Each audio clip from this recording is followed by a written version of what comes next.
불량한 자전거 여행. 오르막길은 지옥인데 내리막길은 천국이었다. 신나게 내려가는 길에 산들 사이로 얼핏 바다가 보이기도 했지만 신경 쓸 틈이 없었다. 내리막길에서 한눈 팔면 큰 사고가 날 것 같았다. 하지만 내리막길은 짧았다. 다시 지옥 같은 오르막길이 기다리고 있었다. 한 시간에도 몇 번씩 천국과 지옥을 오르내렸다. 지네처럼 바퀴가 많이 달린 트럭들이 부쩍 늘어났다. 트럭이 옆을 지나갈 때마다 바람에 휘청거리고 배기가스에 숨이 막히고 엄청난 경적 소리에 귀가 멍멍했다.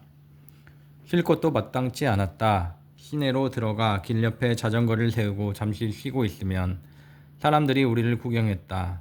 처음에는 좀 창피했는데 나중에는 아무렇지도 않았다. 삼촌이 나를 불렀지만 나는 꼼짝하지 않았다.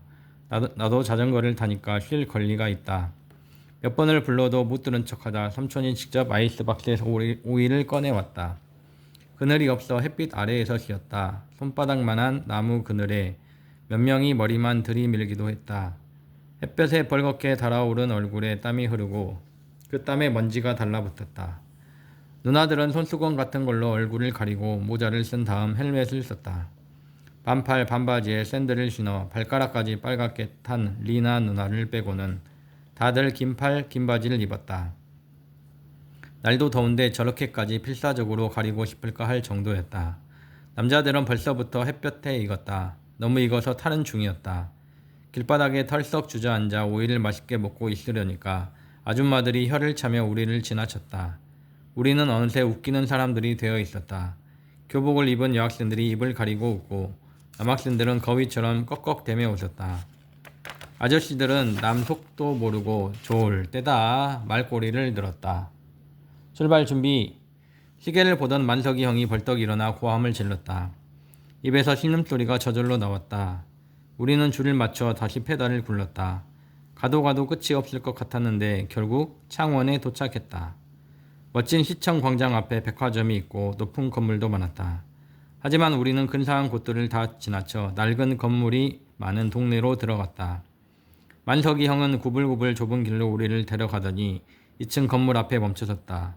1층엔 경남 슈퍼, 2층엔 착한 교회, 간판이 달려 있었다. 교회라지만 십자가 탑도 보이지 않았다. 어서 오세요. 삼촌이 2층 창가에서 우리를 보고 손을 흔들었다. 우리는 긴 쇠사슬로 자전거들을 꼼꼼히 묶어놓고 2층으로 올라갔다. 삼촌이 웃으며 말했다. 한층 더 올라가세요. 3층은 햇살을 받아 뜨끈뜨끈하게 달궈진 옥상이었다. 다들 기가 막힌 표정으로 서로 얼굴을 바라봤다. 삼촌이 시치미를 떼고 말했다. 샤워 먼저 하고 빨래를 해서 옥상 바닥에 넣으세요. 빨리빨리. 여자들은 교회 안쪽에 있는 샤워실로 갔고 남자들은 화장실로 갔다. 샤워기도 욕조도 없지만 우리는 물통에 물을 받아 신나게 샤워를 했다.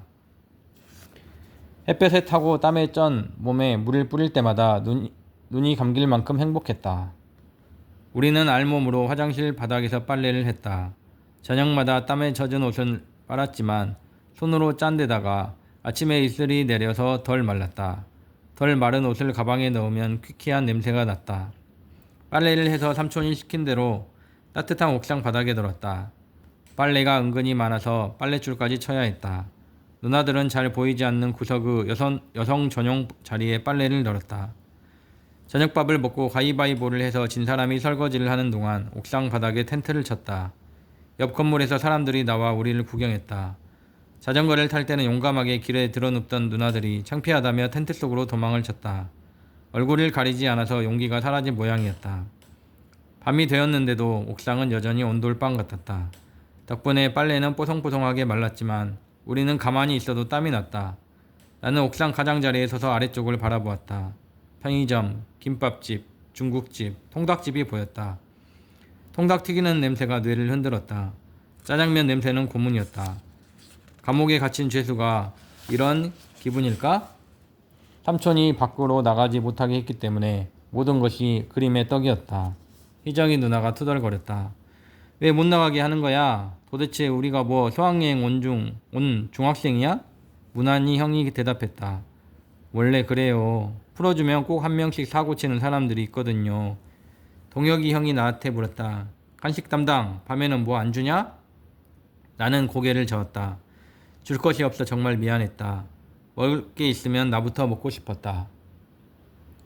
주위를 돌아보니 어느새 사람들이 내 옆에 늘어서서 냄새를 맡고 있었다. 은영이 누나가 혀로 입술을 핥았다. 편의점에서 아이스크림 한 통만 먹었으면 그 말이 신호라도 되듯 음식 이름이 쏟아졌다.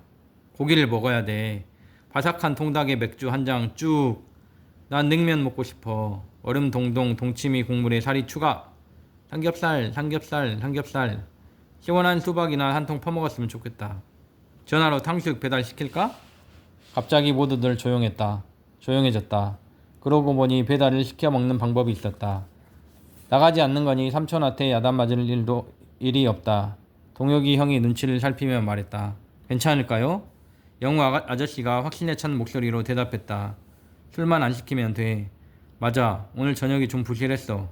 고기를 먹어야 돼. 고기. 리나 누나와 웨인 형이 어리둥절한 눈으로 우리를 바라봤다.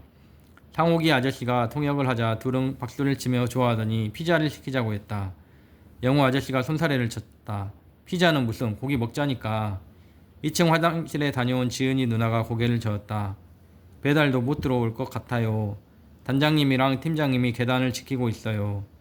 다들 한숨을 쉬며 자리에 주저앉았다. 하지만 끝까지 포기하지 않는 사람이 있었다. 상옥이 아저씨가 벌떡 일어나더니 옥상 난간 밖으로 몸을 내밀었다. 1층 경남슈퍼 앞에는 피치 파라솔을 꽂은 간이 탁자와 플라스틱 의자가 있었다. 상옥이 아저씨가 피치 파라솔 밑에서 맥주를 마시는 아저씨를 불렀다. 아저씨, 죄송하지만 슈퍼 사장님 좀 불러주시겠습니까? 슈퍼 아줌마가 나왔다. 우리는 상옥이 아저씨가 무슨 꿍꿍인지 지켜봤다. 상옥이 아저씨가 지폐를 꺼내 꼭꼭 접더니 아래쪽으로 던졌다. 슈퍼 아줌마가 검은 봉지에 아이스크림을 들고 나와서 한 개를 꺼내 2층으로 던졌다. 아이스크림은 간판을 맞고 길에 떨어졌다.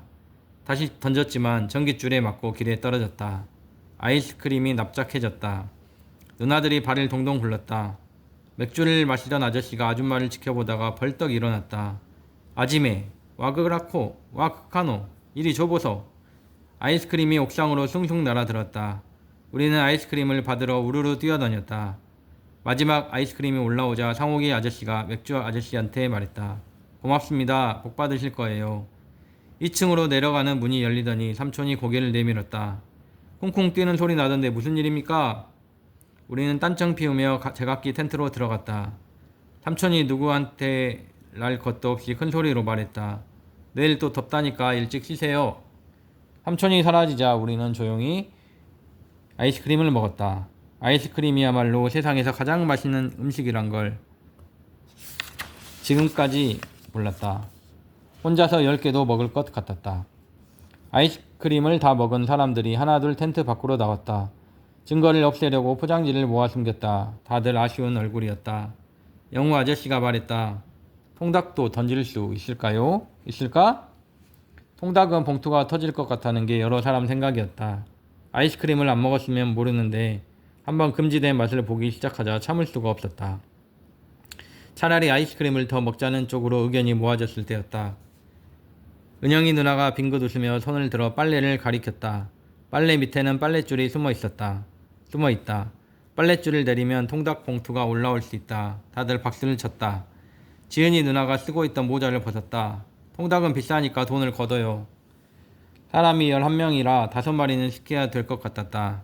돈을 가지러 다들 텐트 속으로 들어갔다. 일찍 자나 보네? 삼촌 목소리가 들렸다. 고개를 내밀어 보니 삼촌과 만석이 형이 옥상 난간에 기대서 있었다. 둘은 우리가 그랬던 것처럼 아래쪽을 내려다보며 이야기를 주고받았다. 통닭 먹고 싶다, 형. 참아. 통닭이 맥주를 부르고 맥주가 또 맥주를 부르고 그 맥주가 새벽을 불러. 8월에 술 먹고 자전거 타면 길바닥에 바로 김치전 붙이는 거 몰라? 통닭 먹고 무슨 김치전이야. 닭죽이지. 어쨌든 안 돼. 누가 먹재? 그냥 먹고 싶다고. 그건 그렇다. 삼촌과 만석이 형은 무슨 할 이야기가 그렇게 많은지 그 자리에서 꼼짝도 하지 않고 이야기를 계속했다. 둘이 내려가기를 기다리는데 자꾸 졸음이 왔다. 다른 텐트에서 코 고는 소리가 들렸다. 오늘은 여기까지 읽겠습니다.